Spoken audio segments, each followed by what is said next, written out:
Logan Paul. Paul, can we fire Logan Paul? Work. This is nasty work. Now tell me why Joe Hendry would put that in his segment. Like, that is crazy. We just went through a release. We released 22 to 23 superstars in the last batch. TKO, Triple H, Nick Khan, the whole works. We just released a whole bunch of people. Why would you put that into your segment? I'm going to be honest with you. That did come off a little bit distasteful. I understand they're trying to be playful. They're trying to take away from the negativity surrounding everything. But come on, guys. We're less than a week removed from the releases, and this is what we put into the product. Anyways, let's get into the Monday Night Raw recap. Again, the most important thing we got to start with always is the main event. So we start off with Monday Night Raw, and we get a nice vignette of the Bloodline, or maybe potentially called the First Family, sitting down talking about how they're going to handle the Jacob Fatu situation. Jimmy is playing, he's the good angel. Jay's crash out, he's the bad angel, talking about consequences, and he needs to handle it. Jimmy's not trying to push Roman in that direction. My thing is, when you look at that, good segment, good visuals. I like that they've come together. Roman is keeping his word. He's not trying to do this by himself. He's trying to do this as a unit. We get to the main event. Roman cuts his promo. He talks about how he brought status to the belt. They made this in spite of him, and now he has it and made it more relevant. Jacob comes out. They go back and forth. Jacob says he already knows that this is what he wants to do. He wants that belt. He wants what the tribal chief has. He needs to eat. And then we get to a point where Roman starts talking about nepotism, and then Jacob gives him the Tongan choke, choking him out. It's a good visual. He gets hit in the head with the mic, and then he puts him back in it anyway. So when we're sitting down talking about family first, we have the Usos go to SmackDown, talk to Jacob, or try to talk to Jacob, try to have his back. They're basically scouting him out, trying to talk him off the ledge. But Roman's in the ring getting cooked. Where was he? I honestly feel like it would have been a better visual if Jacob has him, the Usos come out and stop him from doing that, right? Jacob shoves them off, and then now you have a stalemate, and now you have a situation where the Usos need to get in between these guys, and then Roman says, you know what? This is what you want to do at Backlash. So the show kind of felt a little bit flat, and then we're talking about family, and that's the only disconnect I had, right? If we're talking about family, talking about doing this as a unit, you guys can pull up to SmackDown and say you're going to help Jacob, but on Monday Night Raw, and we know you guys are on the show because we've seen the segment with LA Knight, which we'll get to shortly. We've seen the segment, and you guys don't pull up and don't have your tribal chiefs back.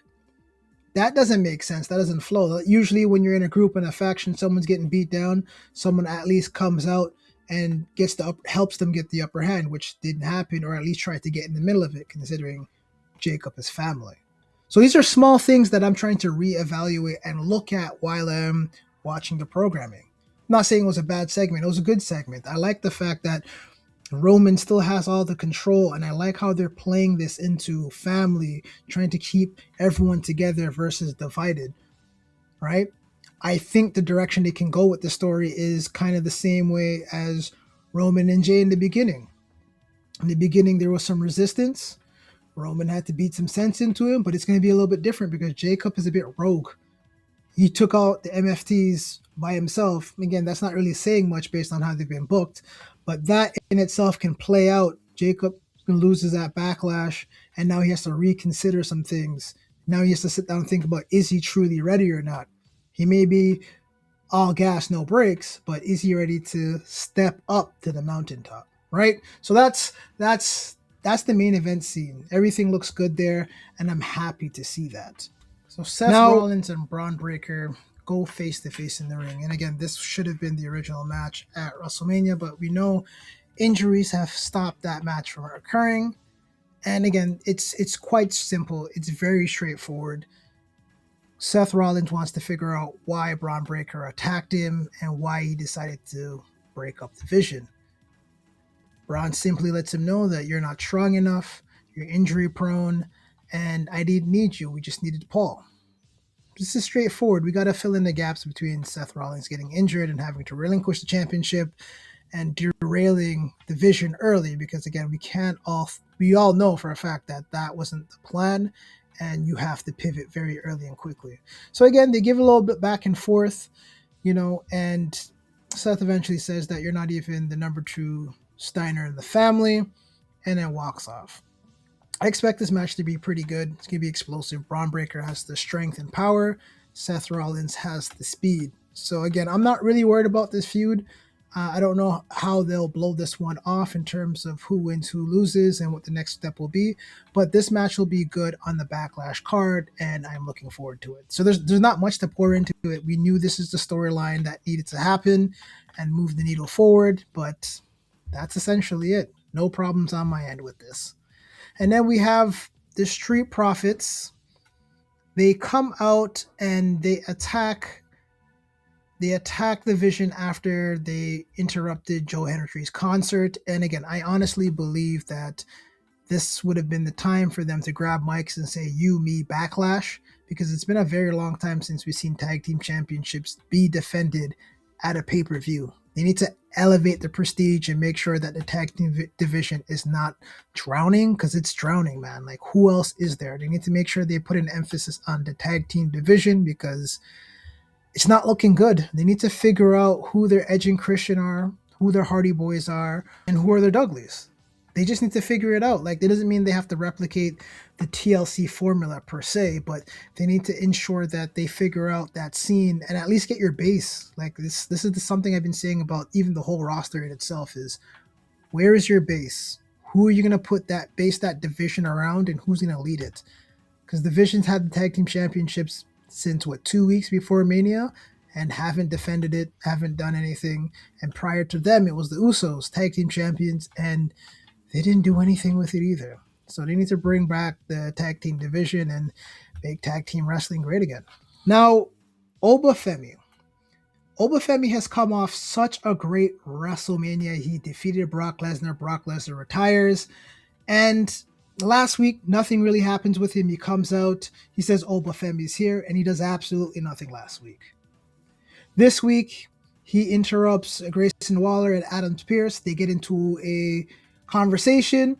He says, let's have a match. Let's run the match. And he just mollywops Grayson Waller. That's something we all seen that a mile away, right?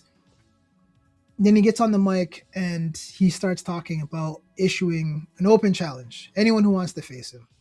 I can't think of anyone off the top of my head who would fit that open challenge or would accept that open challenge, right? Like, we're looking at the roster. The roster's a bit thin.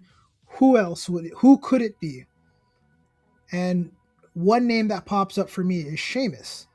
We haven't seen Sheamus in a while. He's a brawler. He likes a good challenge. And, he's a veteran. A match against Oba Femi would do him some sort of good. But obviously he's not going to win. So that would be an interesting scenario. Or what if we threw out a wild pitch? What if it was Omos? We know Omos is still under contract with WWE. He does things with AAA.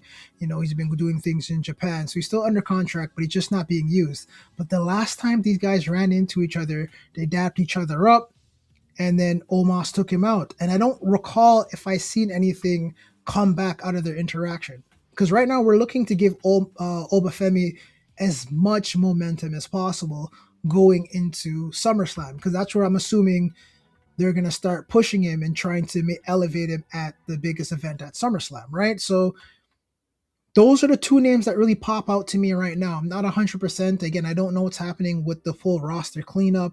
I don't know what the contractual obligations are for Omos, but I feel like a man of that size and the trajectory that they're building Oba Femi for is something they could definitely do. So these are things that I want to see. I would like to see that going forward. We've heard this term a lot in the community, is reheating the nachos. We have Becky Lynch come out and she does an open challenge for the IC championship. See, like, we have this pattern of lazy writing. It's kind of like, okay, we'll just use this to, instead of moving things along, we'll just use this as a conduit to push us forward. IYO answers the open challenge.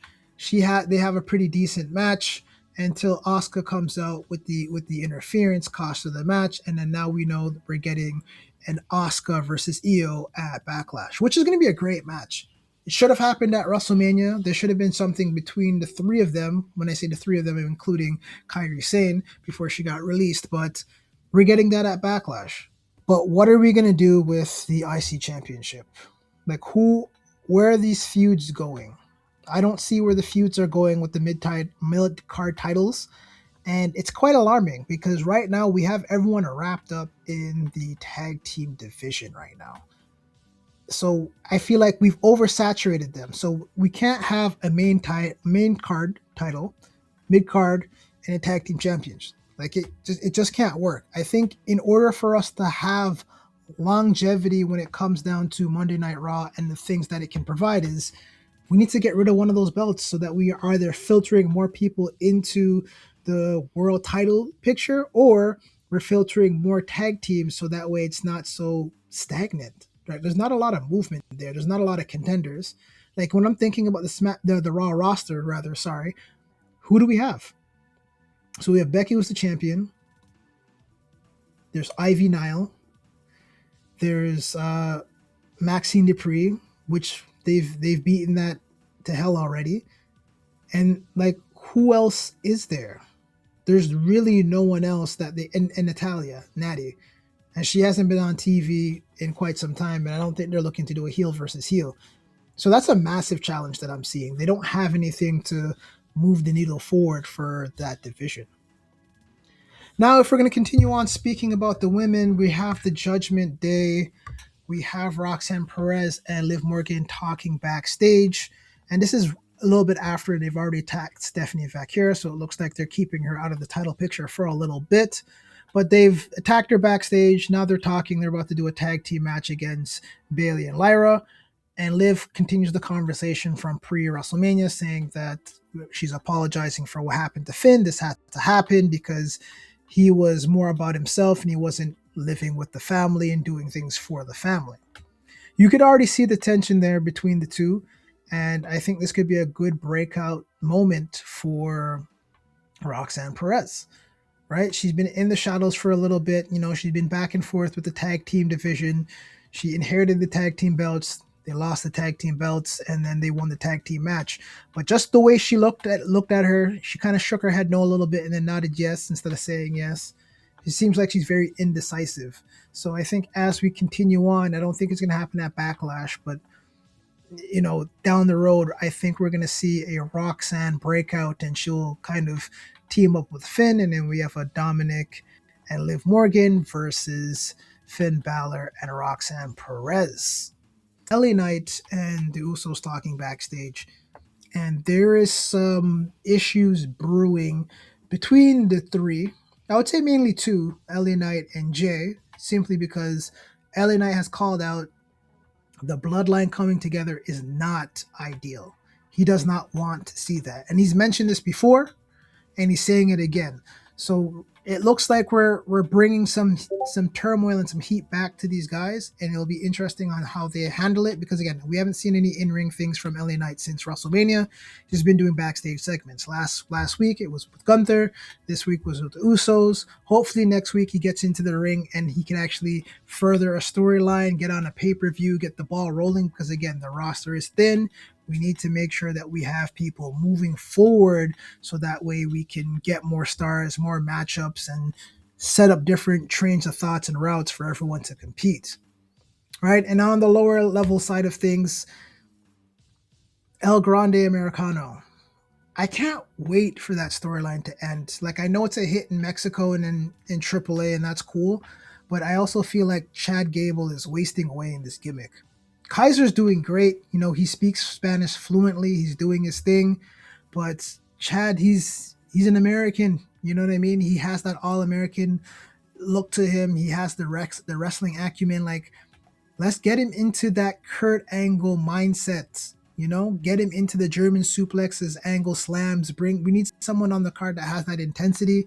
And he needs to win a mid-card title and then elevate to the next level, right? So I don't know if Raw is still the best place for him. Maybe move him to SmackDown, but I would like to see something different from him. Let Kaiser keep the gimmick. Let Kaiser do his thing. His girlfriend is in AAA, and he's honestly thriving. It makes more sense for him to be in that, in that environment because he knows how to handle that gimmick, right? So that's essentially it. Again, the Raw was what it was, but it could have definitely been better, but we need to make sure we put our foot on the gas pedal because things are getting out of hand.